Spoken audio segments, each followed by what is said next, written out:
She confided in Mr. Narvaez about certain facts and events. She confided in Mr. Narvaez about her desire to testify and come forward because of her emotional feelings in this case. There are some big changes when it comes to what a jury will and won't be able to see during a Florida mom's murder trial.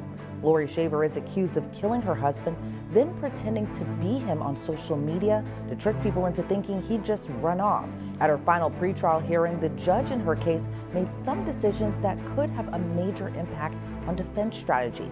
Welcome to Sidebar, presented by Law&Crime. I'm Elizabeth Millner, in for Jesse Weber.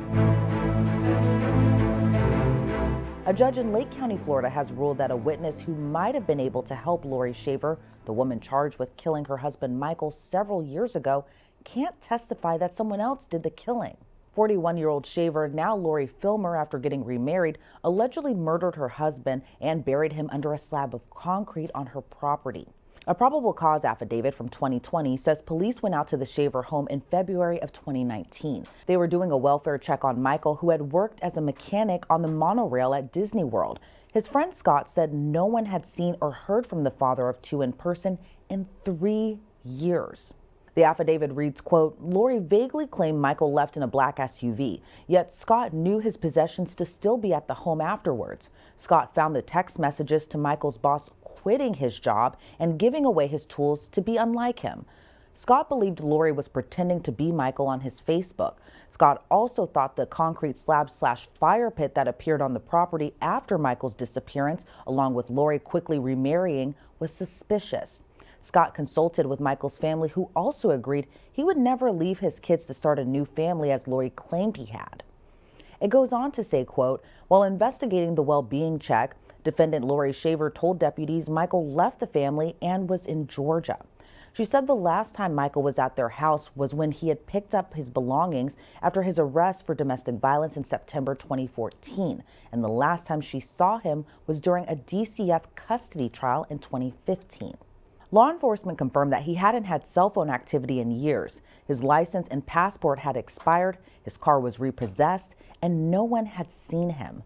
Deputies wanted to have a cadaver dog check out the fire pit area where the concrete slab was, but they say Shaver resisted. They got a search warrant and found skeletal remains underneath the slab in 2018. Quote, also removed from around his body was a tarp, a set of ratchet straps, and the remains of a fitted sheet. The tags indicate the sheet was queen size and purchased at Kohl's, a department store frequented by Laurie Shaver, as proven by her bank records. The remains were confirmed to be those of Michael Shaver by DNA. Michael Shaver's cause and manner of death is homicide by gunshot wound to the back of the head, with a posterior to interior trajectory front to back. A single .38 caliber class projectile was recovered from Mr. Shaver's skull. Investigators recovered a .38 caliber handgun belonging to Laurie Shaver in her home on a nightstand. Shaver was charged with second-degree murder, domestic violence, and accessory after the fact. Her defense team has claimed that it was actually Shaver's then 7-year-old daughter who shot her father in the head after a domestic violence incident. In fact, the girl testified during a deposition that she had been the shooter and was protecting her mother from being battered. I want to thank Morgan & Morgan for sponsoring today's Law & Crime YouTube takeover. The stories we cover here on Sidebar and Law & Crime are very tough, and it shows that the world is an unpredictable and at times very scary place. So if you're ever hurt, it can be scary and confusing, especially if you don't know where to turn. But Morgan & Morgan, America's largest injury law firm, can help. This is a team with more than 1,000 attorneys you should want in your corner, and there's a reason they're America's largest injury law firm. They win a lot. In the past few months, they've secured multiple multi-million-dollar verdicts that were actually considerably higher than the highest insurance offer. And we're all on our phones so often that Morgan & Morgan makes this whole process so easy. You don't even have to leave your couch. From submitting your claim to uploading documents to signing contracts, it can all be done from your phone in 8 clicks or less. So if you're ever injured, you can start by easily submitting a claim at forthepeople.com/YouTube takeover. Previous court records do show evidence of violence within the Shaver household. In September 2014, Michael was charged with battery. He agreed to a plea deal where he completed a pretrial intervention program. Both Laurie and Michael claimed the other had brandished a gun and they had to wrestle the gun away. After that incident, the affidavit says Michael moved out and lived in an airport hangar at work and even started dating a coworker. Laurie allegedly reported the relationship to HR and the two broke it off. In May 2015, he returned home to Laurie and the kids, but just months later, prosecutors say he was shot dead. Shaver's daughter is mentioned by name in court documents, but we won't be identifying her since she was a minor. During that deposition, the girl mentioned someone named Jay, presumed to be Jeremy Townsend. He started dating Laurie Shaver in 2015 after she told him her husband had left. He reportedly arrived at the scene soon after the shooting and also shot Michael, according to the daughter. She testified that he told her and her mom to leave the home and implied that he disposed of Michael Shaver's body. But now we've learned from a newly filed transcript that another person on the defense's witness list planned to name the 7-year-old as the shooter too. Adam Narvaez is a former member of law enforcement who now owns some building companies. Shaver worked at one of those companies along with her new husband, Travis Filmer. They were hired after Michael Shaver disappeared. In a sworn deposition with the prosecutor back in July of this year, Narvaez testified that Shaver and her family were close with his family. Part of the deposition reads, quote, question, specifically what, if anything, has Miss Shaver told you about the fact of the night that Michael Shaver was killed?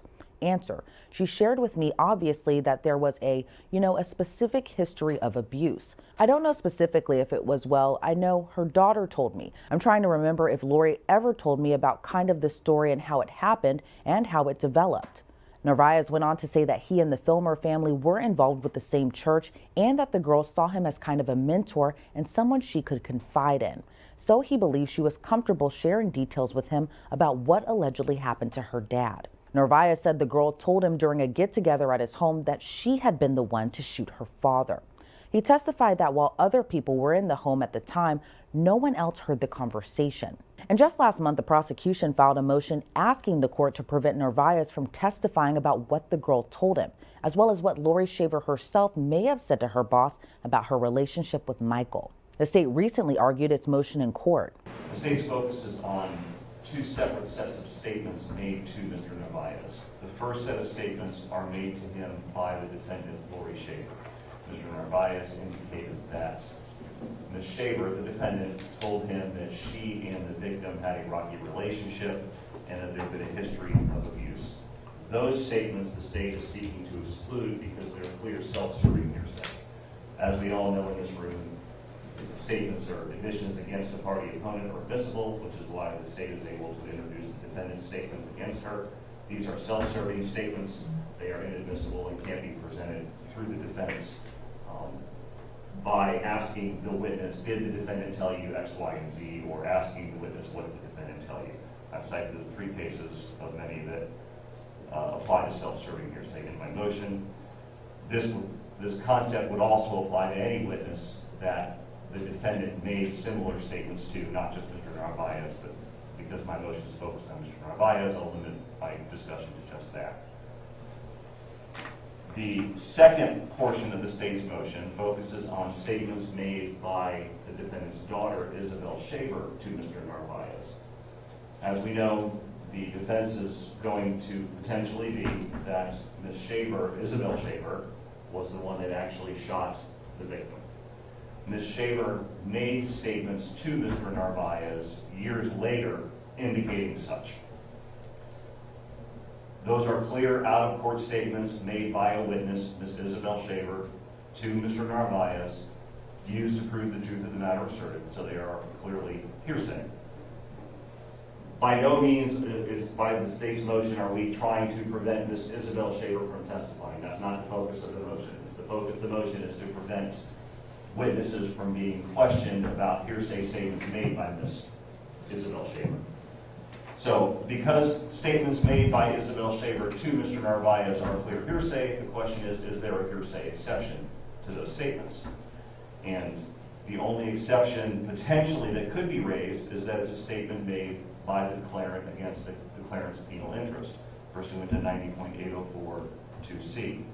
In order for that hearsay exception to be established, the defense, because they're the proponent of the evidence, would have to prove 3 things. Number 1, the declarant, Isabel Shaver, is unavailable. Well, we know that's not the case because Isabel Shaver has given a deposition, and by everything I know, she is ready, able, willing, and is going to testify in this case.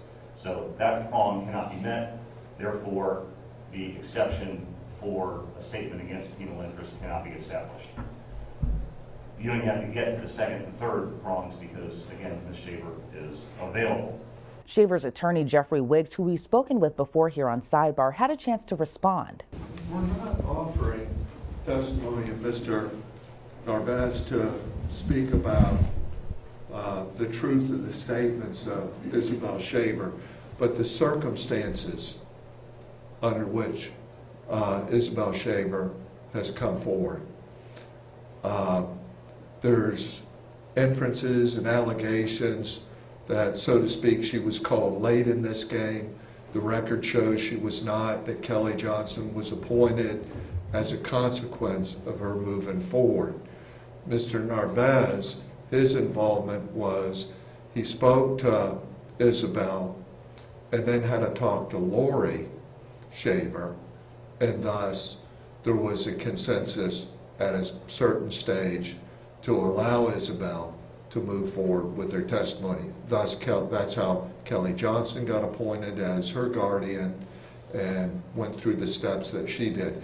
It's just to show a sequence of steps as opposed to putting a witness on the stand as if we've just pulled her out of off the street.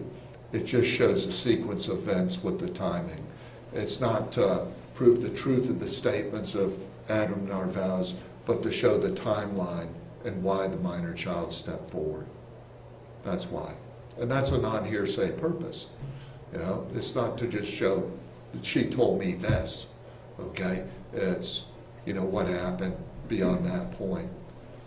So that's the reason it would be offered. Yes, sir. Which is non-hearsay. His response? It's